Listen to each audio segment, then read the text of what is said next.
one lu one ရဲ့တိတ်ပြရပါလေမေးတယ်လူဆိုတော့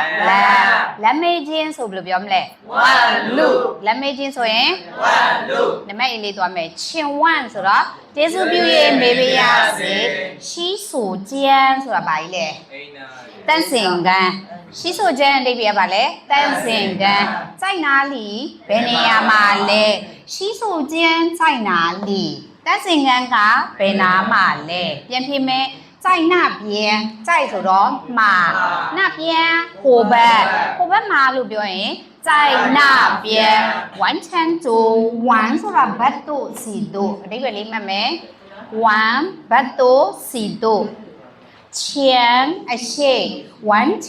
အရှိဘတ်တို့左လျှောက်သွားပါအရှိဘတ်တို့လျှောက်သွားပါ完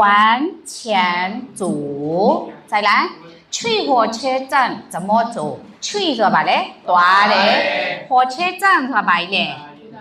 不来用怎么不路走多嘞晓得？不来用个不路晓多呀没嘞，所以去火车站怎么走？你可以坐地铁，你说的没？可以呀的，坐西的地铁，你要也它，没你要它西路呀的，所以你可以坐地铁，坐地铁要多久？坐说的西的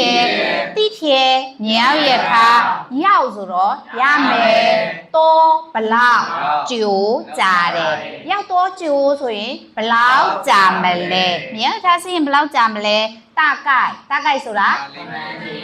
看满几25那3啦，分钟 minute 看满几那3啦 minute 这练你的 z 这说啦 d 练说啦啊 c 也对公交车 bus car ဒီ bus car 的 z 去သွားတယ်天安门南朵天安门啊吧嘞天安门南朵马ဆိုတော့လာဒီ bus car က天安门南朵ကိုသွားပါသလား不去မသွားဘူး你坐错啦你ဆိုတော့မင်း坐啊西的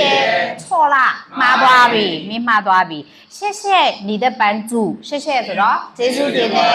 你的မင်းရဲ့帮助ကူညီမှုမင်းရဲ့ကူညီမှုကိုကျေးဇူးတင်ပါတယ်ဆိုမင်းတို့အများကြီးပြန်ဖြေလို့ရတယ်没关系ဆိုပါလေကိစ္စမရှိပါဘူး不客气အားမနာပါနဲ့不用谢ကျေးဇူးတင်မို့မလိုပါဘူး你太客气啦မင်းသိအားနာတတ်တာပဲ